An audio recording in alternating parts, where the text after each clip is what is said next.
Welcome to Kanishka IAS. మనం ఇంతకుముందు already ఈ ఇండియన్ డయాస్పోరా మీద ఒక వీడియో చేయడం జరిగింది. జనరల్గా చూస్తే మనకు ఇండియన్ డయాస్పోరా అనేది మనకు డిఫరెంట్ స్టేజెస్లో ఉందని కూడా మనం డిస్కస్ చేసాము.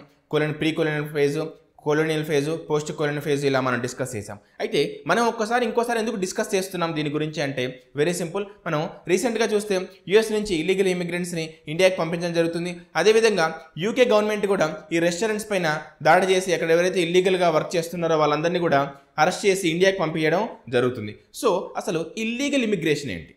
సో జనరల్గా ఇక్కడ ఏంటి అంటే చాలామంది స్టూడెంట్స్ లేదంటే మిగతా ఎవరైతే ఫారెన్లో సెటిల్ అవుదాం అనుకుంటున్నారో వాళ్ళు లీగల్గా వెళ్ళడం కాకుండా ఇల్లీగల్గా ఎంటర్ అవ్వడం. ముఖ్యంగా స్టూడెంట్స్ విషయానికి వస్తే వాళ్ళు లీగల్గా వెళ్తున్నారు. అసలు ఎందుకు వెళ్తున్నారు అంటే అక్కడికి వాళ్ళు స్టడీస్ కంప్లీట్ చేయడానికి వెళ్తున్నారు. కానీ వాళ్ళ స్టడీస్ కంప్లీట్ అయిన తర్వాత అక్కడ జాబ్ దొరకకపోవడం, అక్కడ ఉండడానికి పర్మనెంట్ రెసిడెన్సీ దొరకపోవడం వల్ల వాళ్ళు ఏం చేస్తున్నారంటే ఇండియాకి రాకుండా అక్కడే ఇల్లీగల్గా ఉంటూ ఏదో ఒక వర్క్ చేసుకుంటూ ఉండిపోతున్నారు.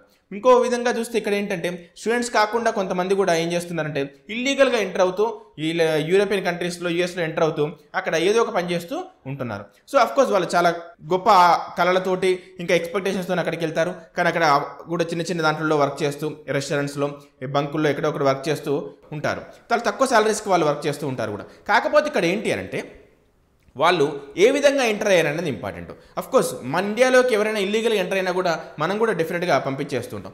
ఒక్కొక్కసారి మనం అబ్జర్వ్ చేస్తే ఇక్కడ ఇండియాలోకి కూడా మనం ఈ మధ్య వింటూనే ఉన్నాం. ఆఫ్రికన్ కంట్రీస్ నుంచి చాలామంది ఇల్లీగల్గా మైగ్రేట్ అవుతూ ఉన్నారు. మ్యాన్మార్ నుంచి ఇల్లీగల్గా ఎంటర్ అవుతున్నారు. బంగ్లాదేశ్ నుంచి ఇల్లీగల్గా ఎంటర్ అవుతున్నారు. నేపాల్ నుంచి కూడా ఇల్లీగల్గా ఎంటర్ అవుతున్నారు. సో అఫ్కోర్స్ ఇక్కడ మనకు ఏంటి అని అంటే ఏదైతే పూర్ కంట్రీ ఏదైతే ఉంటుందో, ఏదైతే అండర్ డెవలప్డ్ కంట్రీ ఏదైతే ఉంటుందో జనరల్గా వాళ్ళు ఏంటి అని అంటే ఫర్ బెటర్ లైఫ్ ఆపర్చునిటీస్ ఏం చేస్తారంటే లివింగ్ ఆపర్చునిటీస్ వాళ్ళు ఏదైనా డెవలపింగ్ కంట్రీ కానివ్వండి లేదంటే డెవలప్డ్ కంట్రీకి కానీ మైగ్రేట్ అవ్వడం అనేది సర్వసాధారణం. సో ఇక్కడ కూడా ఏంటి మన ఇండియా నుంచి కూడా చాలామంది ఫర్ ఎడ్యుకేషన్ కావచ్చు, ఫర్ ఎంప్లాయ్మెంట్ కావచ్చు, ఫర్ బెటర్ లివింగ్ కండిషన్స్ కావచ్చు ఇక్కడ ఏం చేస్తున్నారంటే వేరే కంట్రీస్కి మైగ్రేట్ అవుతున్నారు.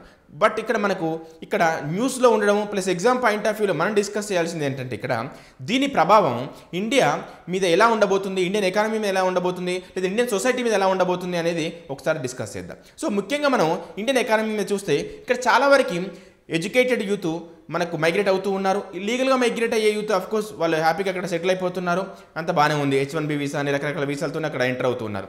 ఇల్లీగల్గా ఎంటర్ అవుతున్న ఎవరైతే ఉన్నారో వాళ్ళకే ఇక్కడ సమస్య. సో వాళ్ళని అక్కడ హ్యాపీగా వర్క్ చేయలేరు, ఎప్పుడు భయపడుతూనే ఉండాలి. తర్వాత వాళ్ళని ఇండియాకి పంపించిన తర్వాత కూడా ఇక్కడ సెటిల్ అవ్వాలన్నా కూడా అంత ఈజీ కాదు.